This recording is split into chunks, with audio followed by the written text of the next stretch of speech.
Wow, that is good. If any of the brands are listening, we will buy drugstore foundations. It's not the formulas that are the problem, it is the shade ranges. I am intrigued. I am very intrigued. Lots of pigmentation, a lot of blendability out of these. Wow, it definitely gives that glassy shine, like that wet look. So every year at the very beginning of the year, we see an influx in drugstore makeup releases. So today I wanted to test out all of the brand new drugstore releases that I have currently been seeing. I did go out to Ulta, I went to Target, as well as did some online shopping for you guys so we could test out a bunch of these things. And in a couple of weeks, I am going to come back with more of an in-depth review after I get to try these things out even more. But today I wanted to focus on our first impressions so I didn't miss anything. So in case you guys are also eyeing these products, you will be able to kind of come up with an idea of how this may work if you have a similar skin type as mine. Now I am very acne prone. I do have oily skin and it's a bit dehydrated as well these days since it is a little bit colder outside. I got quite a large box from L'Oreal a couple of weeks ago, some PR stuff, and in it I did get this brow product, which I'm actually very excited about. I was eyeing this in the stores, so I'm excited to try this out. This is the brow lamination up to 24-hour hold. It's just the translucent one. I don't know if they have anything other than that. It says that it lifts and holds the brows with up to 24-hour wear. It has an angled brush that allows for easy application with a sweat-resistant formula that leaves no sticky texture or residue. I do enjoy the shape of this spoolie. It does have a little bit of an angle to it, which I don't find makes the biggest difference. What I think makes the biggest difference in this is that it is very skinny. It's still a long spoolie, but it's skinny. So I feel like I can hit more area that way. I do also have the new e.l.f. brow pen. Sometimes it's hit or miss. Sometimes brow pens work on top of other brow products and sometimes they don't. So what I'm gonna do is go in on this brow with the gel first, and then on this brow we're gonna go in with the pen first so we can kind of see what's going on here. I'm just gonna run this through my brows as I normally would. So back and forth a couple times and then brush it up. I do think that this has a little bit of a waxy texture, which I personally enjoy when it comes to brow gels. I think it's really easy to work with too. And again, a big part of that I feel like has to do with how the spoolie is shaped. Just running my finger up top so we can get rid of any residue in case. I don't feel anything, but just in case. I'm gonna go in with a clean spoolie and just brush this up because sometimes I find that if I go in with that same spoolie that's in the actual brow gel, it's gonna deposit too much product. Now I'm gonna let that fully dry, but while I let that fully dry, let's go in and do the brow pen. So this one, I saw one review on it and I was a little nervous because I had already purchased it and the colors seem a little bit warm.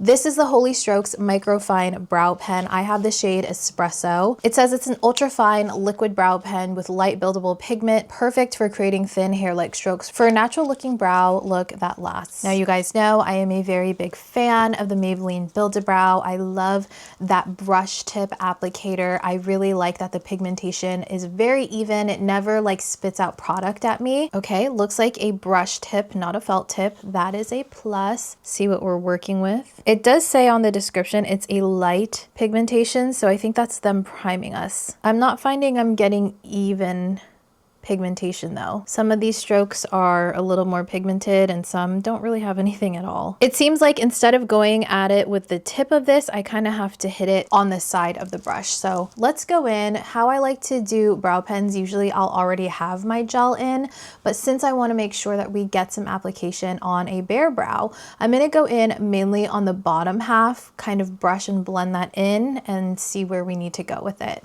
It feels wet, like I'm depositing product, but I don't really see any pigmentation coming off of this. I think I have to press a little harder. You definitely have to go in with the whole area of the brush, not just the tip of it, it seems like. I'm gonna brush my brow hairs down so we can really hit that skin, not just like color on top of the brow hairs. Sorry, it's hard to do this on camera because the focus is like going in and out. All right, what I'm noticing is not only do you kind of have to go in with the whole length of the brush, but I do think that I'm getting better pigmentation when I kind of stamp it and then drag it down the skin on my brows. But I will say, because this is depositing a lot more sheer, if you find that brow pens are too aggressive for you, maybe maybe it gives you too much pigmentation at one time, maybe it's a little hard for you to control, this might be a good way for you to get that detail that a brow pen gives you without the intense pigmentation from other brow pens. It's taking a little bit longer, I will say, but looking at the brow right now, it seemed to have filled it in quite nicely. It doesn't seem like it wants to give me that much product. Okay, so check it out. This is with the brow pen. This is with the brow gel. I want to shape this front half more, but I don't know if I'm going to be able to do that with this. I feel like it might get a little bit muddy. Let's try it anyways. This is what this video is for. So I'm really going to push this and then drag it. Okay, it's looking a little too unnatural at this point. It does seem to brush out well though. Like you do lose a little bit of that muddiness. I don't really have any skincare in my brows. I make it a point to wipe my brows down before I go in with brow product because it makes my brow products stick better when they're like bare, you know? So what I'm gonna do is shape this brow now so we can kind of see what's going on, like see what it's gonna look like once it's laid down and set. Since this does have the brow pen in it, I don't wanna go back and forth and move it around too much. So I'm just gonna brush this through, which seems to work really well with this brow gel. Okay, looks nice and full and still pretty defined. I do wanna clean up down here, but before we do that, we're gonna let that dry.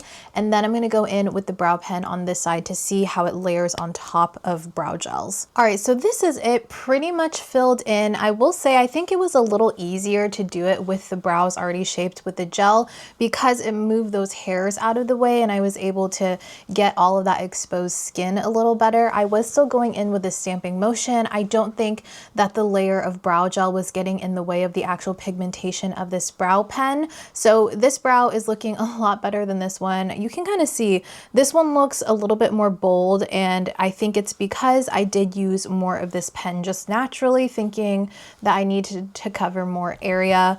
They're looking like two completely different brows on completely different faces. This naturally is though my better brow, so I don't know if that says very much. All right, I don't have any new eyeshadows or eye products really to try in this video, so I'm gonna do a quick eye look and then I'll be right back so we can move on to the complexion. I'm back, just did a quick eye look with this palette from Singe Beauty. This is the Galactic Visitor palette. Now let's get into complexion. I'm very excited about complexion. So first off, another e.l.f. product.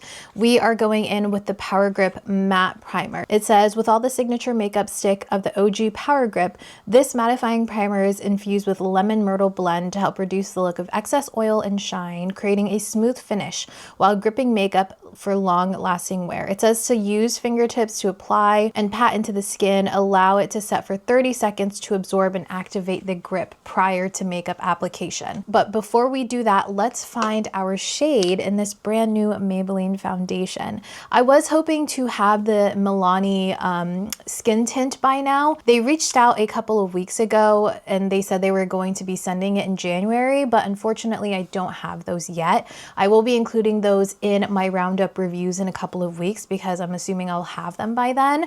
But I want to test this out. You guys know I'm a big fan of the Maybelline skin tint formulation, so I was really excited to see this Lumi-Matte foundation formula come out. I have the shades 129, 220, and 128.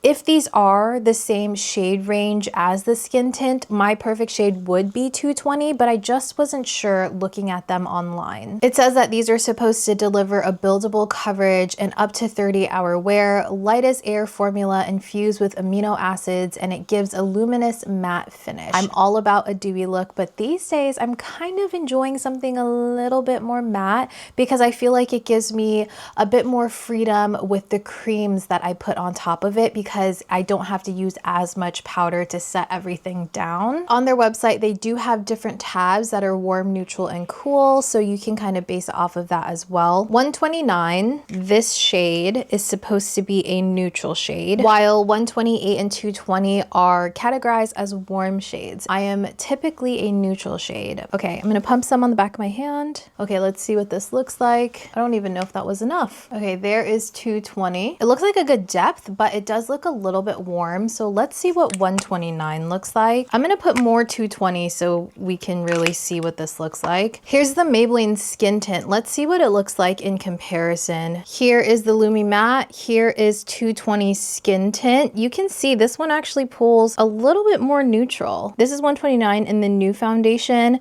This is 220 in the new foundation, and then this is the Skin Tint. And as you can see on the back of my hand, the 220 in the new foundation definitely pulls quite warm, whereas in the Skin Tint, it is more of a neutral undertone. So that's really interesting that they went that direction. Looking at it now, I let it dry down a little bit. I actually feel like 220 still might be the better option because 129 does seem like it's pooling a little bit more peachy, a little bit more cool. And once that's blended into my skin, I could see that looking too pink on me. So we're gonna go in with 220. Now, before we do that, let's do the e.l.f. primer. I did just get a mini because if you guys saw my makeup declutter, I had way too much makeup and I didn't want to buy a full size of something if I could avoid it. So having this mini actually was perfect. All right, let's put some of this on the back of our hand. Looks like a silicone primer, more of that transparent look to it. Gonna rub this between my fingers. Oh, it's a little bit thick. Like it doesn't feel like your average silicone primer. It definitely felt a little thick and creamy. I like to go in with these gripping products and mostly pat it in. I don't put too much right here, like on my upper lip, because sometimes it can really accentuate makeup there if I put like a gripping primer. But I do like gripping primers on my cheeks. I think it really helps with like cream products. It's not as grippy as their like green Power Grip primer yet. I can't tell if this is water-based or if it's silicone-based. The foundation is silicone-based, but the primer, I'm unsure because the first two ingredients are water and glycerin, and then the third one is silica, and then butylene glycol disterate. You guys let me know in the comments if that means that this is silicone or water-based. I'm still a little confused because I know sometimes even if something is silicone-based, it can still have glycerin at the top of the list, but I'm not entirely sure. I was checking it to see if these are compatible. I have a feeling this is water-based, and this is silicone, so we'll see how that goes. All right, it's been more than 30 seconds now. It does have a little bit of a grippiness to it. It's definitely not as sticky as the Power Grip, actually. I don't know if it's because the amount that I use, but that's typically what I would use with the Power Grip primer. This one almost feels a little bit velvety, like a little bit more hydrating, which is interesting since this is supposed to be a matte primer. I don't think it mattified my skin. If I'm being honest, I still feel like my skin looks quite dewy, like quite shiny. You can see here like on the forehead. Interested to see how that works. It'll be interesting to see how this holds up throughout the day as well. So we're gonna go in now with our foundation. I'm gonna put this on the back of my hand. That's typically how I like to go in with my foundations to begin with. And I'm just gonna take this brush from Rare Beauty. Oh my gosh, wait. I actually wanted to try out these new brushes from BK Beauty. They came out with a new Core Complexion Trio with 3 new brushes. Oh, so exciting.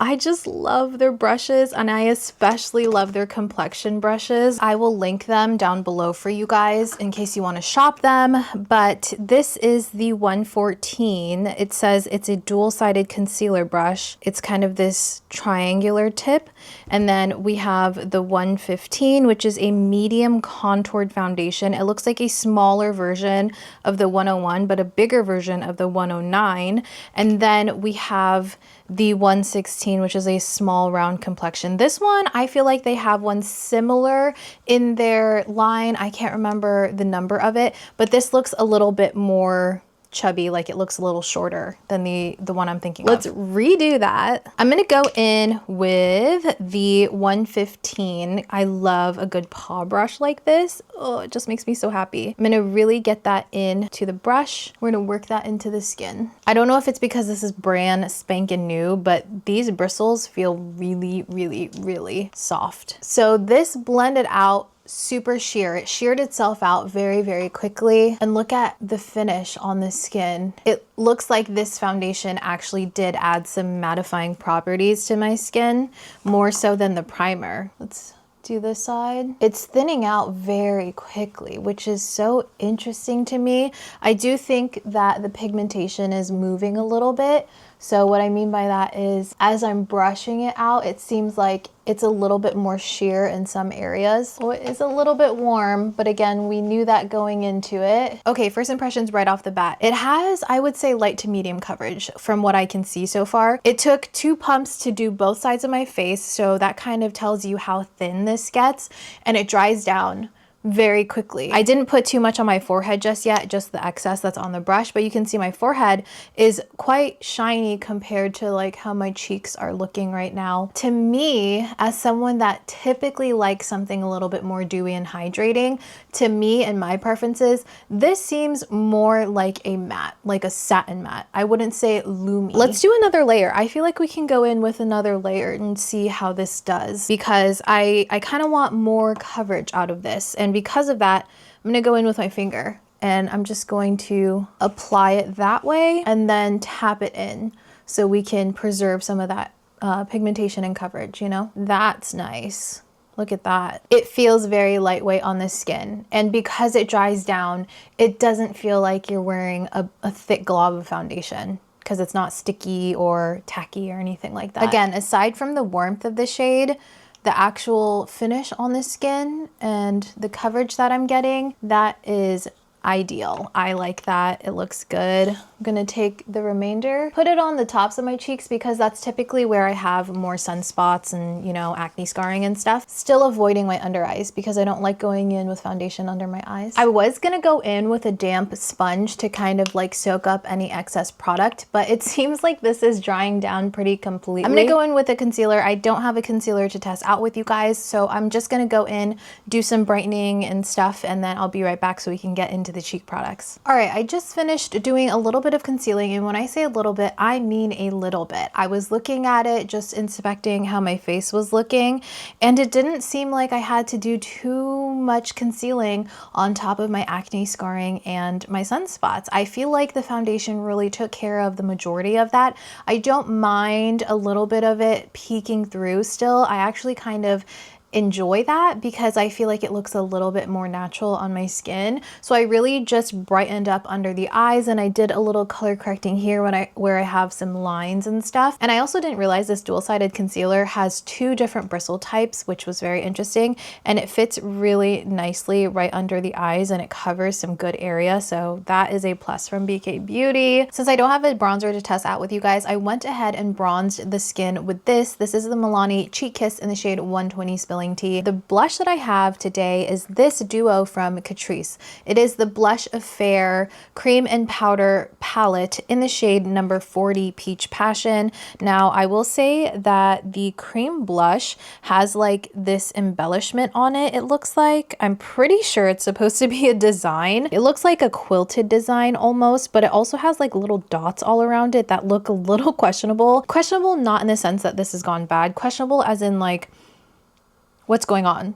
You know what I mean? I don't know why that's giving me goosebumps right now. This says that this is supposed to give you a natural look or layer it for a multi-dimensional effect, highly pigmented. It features a matte velvety powder blush, and you can pair it with the rich creamy blush. So I'm expecting lots of pigmentation, a lot of blendability out of these. Let's break through that weird texture. Luckily that did not take a lot of effort. Feels like it's going to be a thicker, moussier cream feel to it. All right. A little more pink than what I was imagining. Ooh, but this powder blush, wow, pretty, so pretty. They're not identical to each other, which is why I think it says it gives you that multi-dimensional effect because they're supposed to complement each other. So I'm gonna go in with the cream blush first. I'm going to use this 116 brush from that BK trio, and I'm just gonna do 2 dots in there. That may be too much.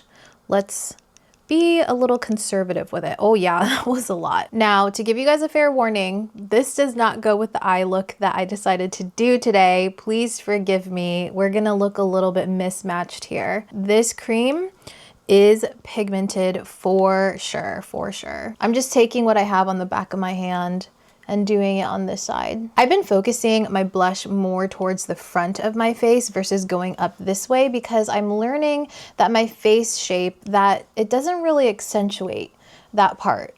I want a little more fullness in the front, so that's why I've been doing that recently, and I think I really like it. I'm just taking this little damp sponge to diffuse the color a bit. I think I put a little too much here to begin with. It's a pretty color. It's a little bit more pink than what I typically like, but that's just a personal preference. It has nothing to do with the actual formula. I was a bit worried that the cream texture of this, since it did feel like a thicker cream, it was going to be hard to blend and too creamy, but it seems to be thinning out pretty well, but we still are keeping that pigmentation there. That looks good, doesn't it? I feel like it almost turned a little powdery.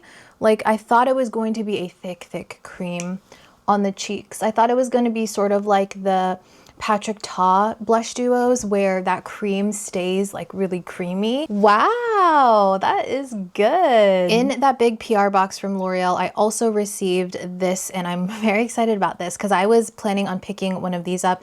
This is the L'Oreal Lumi Lip Glass Highlighter Stick. I was sent the shade 610 Glassy Pearl. They have two different finishes of this. They have the glassy one, and then is it glossy? I don't know. One of them has shimmer. One of them does not. That's all I know. This one definitely seems like it's gonna be the one without the shimmer, the one that gives you more of that wet effect. We are gonna be powdering the skin down. I kind of debated if I wanted to do this first or if I wanted to do this afterwards, and I think I'll do both. I think I will do it first on this side, and then we'll do it after on this side. So again, we can get a little bit of an idea of how this works. So what I'm gonna do is just take my finger. I don't feel comfortable putting this right on my skin, but we're gonna take that and I'm just gonna dab that. Do you see that? Dab that on. Wow, it definitely gives that glassy shine, like that wet look. Like I said, this cream blush did like dry down into more of a powdery finish, so this kind of brings back that dewiness.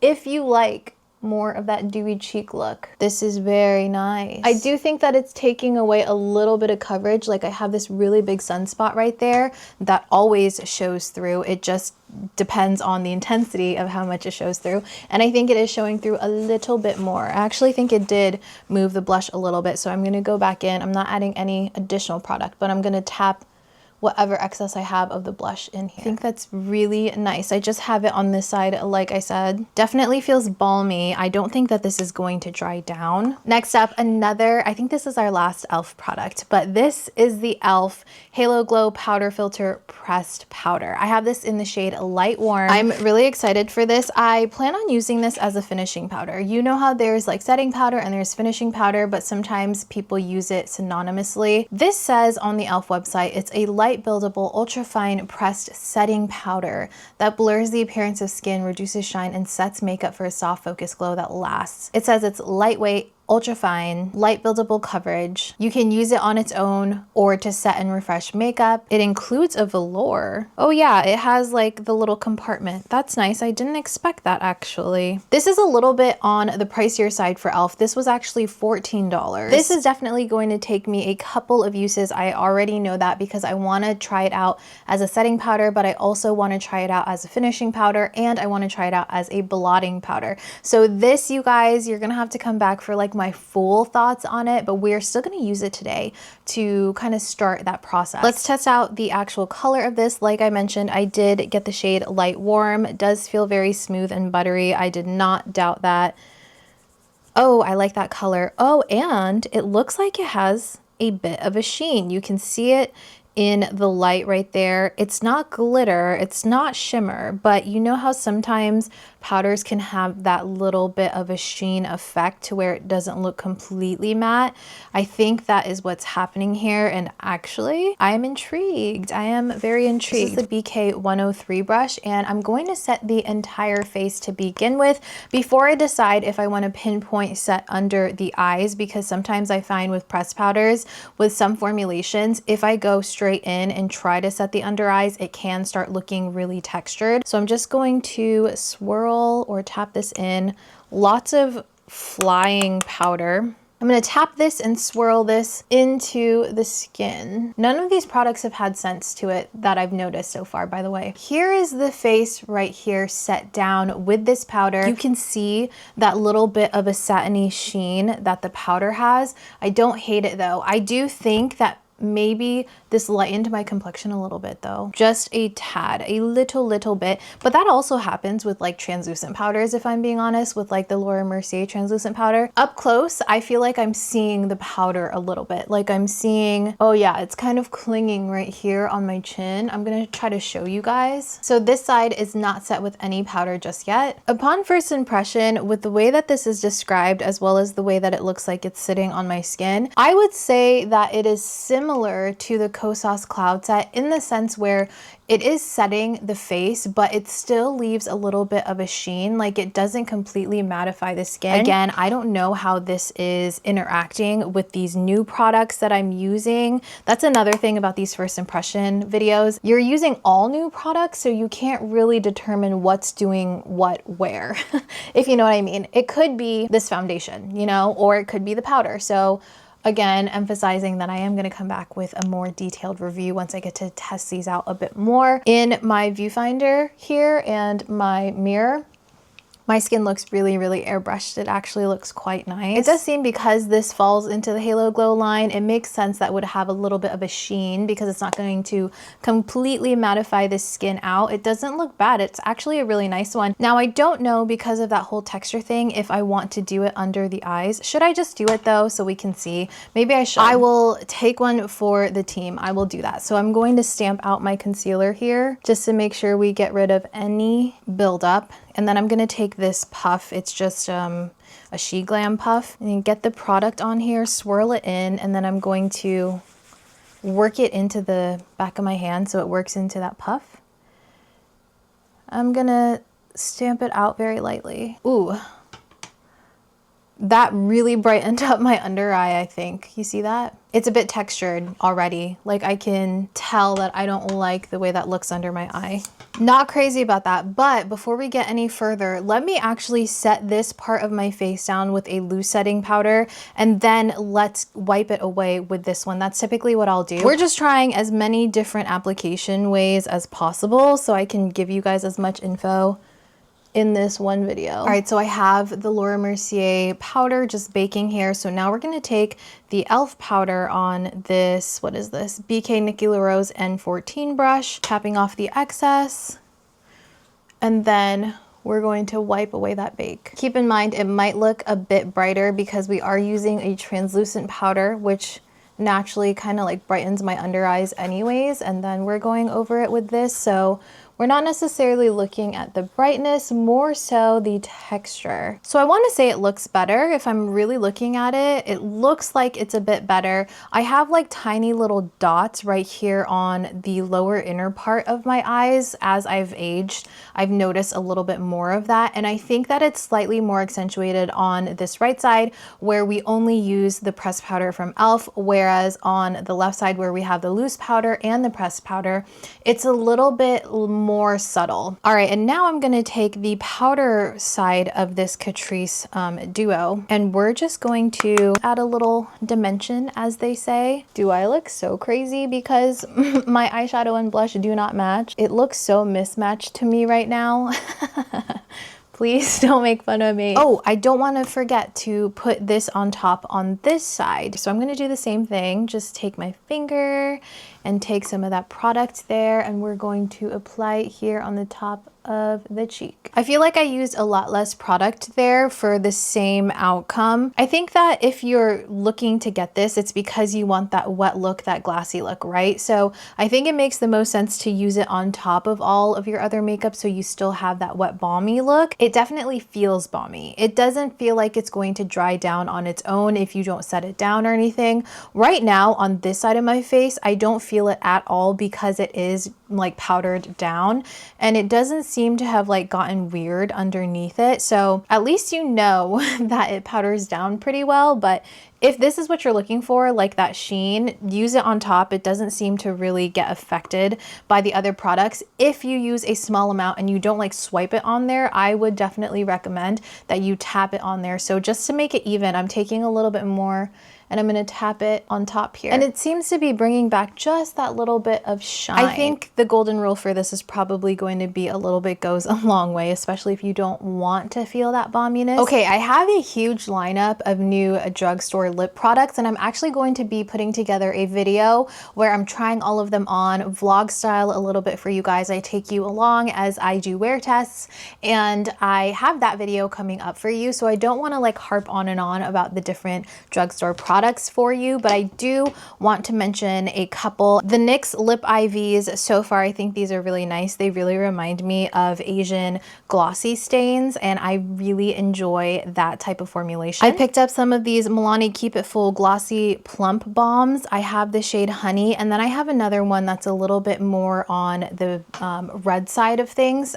I don't know where it is. I do have one of the new CoverGirl Yummy Plumper glosses. This one that I have in Encouragement has some fine glitter particles in them, but they're not too noticeable on the lips. Like, it still looks more glossy than glittery. On the other side of that, I do have some very glittery ones. This is Revlon Super Lustrous Glimmer lip gloss in the shade Glazed Almond. This one has a ton of glitter, and I did pick up one of the brand new e.l.f. lip oils that has the glitter in it. This is the Glimmer Finish in Chocolux. I bought just one of the NYX Duck Plump liners. You guys know I was not a fan of the Duck Plump lip glosses. It was just a little too extreme for me, but I did want to pick up one of the liners and compare it to the Too Faced Lip Injection lip liners. This is in the shade Subtle Touch. I did pick up two of the Revlon Super Lustrous lipsticks. These are the re-released ones. So I have Spiced Wine and Nude Illuminator.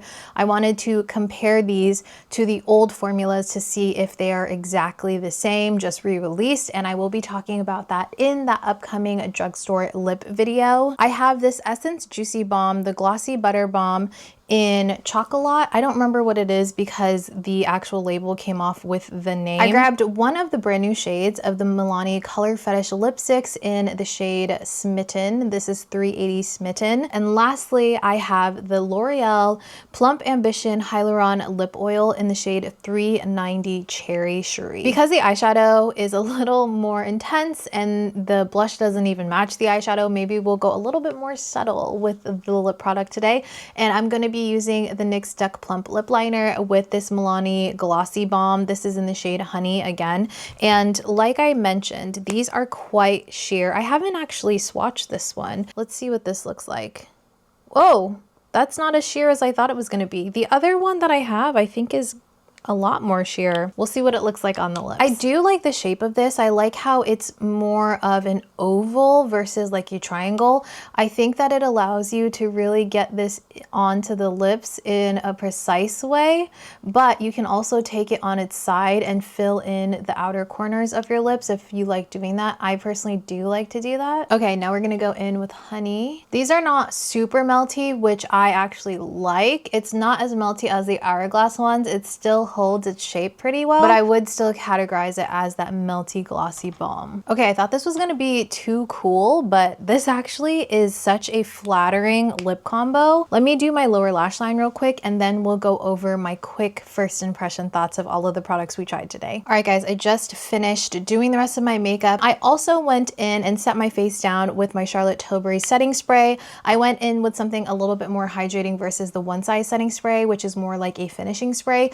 because I wanted to see if it would kind of fix that whole like texture powder look to the skin, and I don't think it really did too much. If anything, it made me a little bit glowier, like right here. I forgot how that happens with this setting spray. The L'Oreal brow gel I actually quite like, especially because of that spoolie. It really is doing something for me. I think that if you have similar brows to mine where they are thicker but they kind of tend to have a difficulty with staying up, this would be good because it really brushes through all of my brow hairs and it allows me to get very precise with how I want to set them down. The brow pen from e.l.f., I'm undecided on this one. Like I said, it's a little bit bit more difficult to work with. I think with this, the pigmentation, it wasn't depositing enough for me at one time. And also I think I just need to kind of work with this, play with this a little bit more, but so far not super impressed. Honestly, if it wasn't for the sake of this video and giving you guys more information, it probably wouldn't be something that I would reach for based on that first impression. Now this Maybelline foundation, I am quite impressed with. I'm really excited about this. Aside from the shade range, which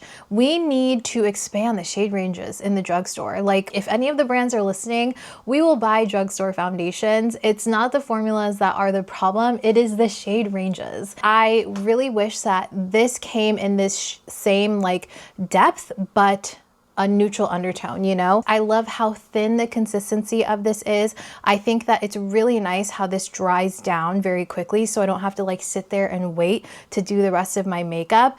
And I like that it was actually buildable on top of like my more concerning areas where I need more coverage. I want to compare this to the Maybelline Skin Tint to see how they differ. So if you guys want to see a video about that, let me know in the comments down below. This one I thought was going to mattify and blur my skin right off the bat. I don't know, I was just expecting to be like, whoa, my skin is much more matte on this side versus this side, you know? It did give me a little bit of gripping, but I do feel like off this first impression, it wasn't as gripping as the Power Grip that is green or the pink one. I'm interested to see how this does throughout the next couple of weeks, how it works with all of my other foundations, and to see if it keeps my oils at bay longer than if I wasn't wearing a primer. So I will keep you guys updated on that. This L'Oreal Lumi Glass, I think if you're looking for a very specific look, which is that wet, dewy skin look, this is perfect. I think it deposits the perfect amount of balminess to the skin. I'm not sure how this compares to the other shades. I know that there's more of a gold shade, there's a champagne, a rose gold, and more of a bronzy shade. I'm sure the bronzy shades are quite different from the lighter shades, but I'm curious to see how different the lighter shades are in comparison to each other, because for me, when I was putting this on my skin, it almost looked more like a sheen versus any sort of color. So I want to use this when I'm not wearing any makeup. I want to use it with other blush colors. I want to see how it kind of changes those. And I actually think that the lip glass is the one that I would reach for most, because the other shade is more of a glittery sheen type of thing. And I feel like I have enough powder versions of that, so I wouldn't necessarily need like a stick version of it. The Catrice Blush Duo, I think that this is really nice. I was pleasantly surprised by the texture of the cream blush.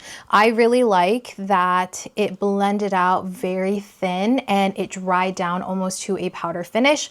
I think that allowed me to, again, work a little quicker with doing my actual makeup, and I think that these together look really nice. It only comes in 4 duos right now, so hopefully they do expand that range, but I think that this is a solid blush duo. The pressed powder, like I mentioned, I am going to be testing this several different ways within the span of the next couple of weeks, so I can let you guys know exactly what I think about them. Powders for me are something that I really have to get down and dirty with and test out a ton. I want to test this out mainly as a finishing powder. That's typically like my default when it comes to pressed powders. I am going to be testing this out with more of my trusty makeup products that I know how they work on my skin, so I can really pinpoint where this shines. And that kind of goes with all of these products. I do want to see how they sort of fit into my usual makeup routine, because at the end of the day, these products, even though they are drugstore and they're more affordable, they're only ever worth it if you're going to use them and implement them into your makeup routine. These two I really like. I still feel the plumping, tingling sensation from this lip liner, but it is definitely more bearable than the lip gloss. Those are just too much for me. I do love this color. I think it looks really good, and I was pleasantly surprised with the pigmentation on this. I think that this is going to be a really fun product for me to play around with and implement within other lip combos. It's not sticky and it's not too thick on the lips either, which I find that sometimes sometimes with glossy balms that can be the case, but I don't think so far that's what I'm experiencing with this. But those are all of my thoughts, you guys. I hope that you enjoyed this video of my first impressions. Please leave in the comments down below what you guys thought of all of these products. Is there anything from the drugstore that you want me to test out that I may have missed?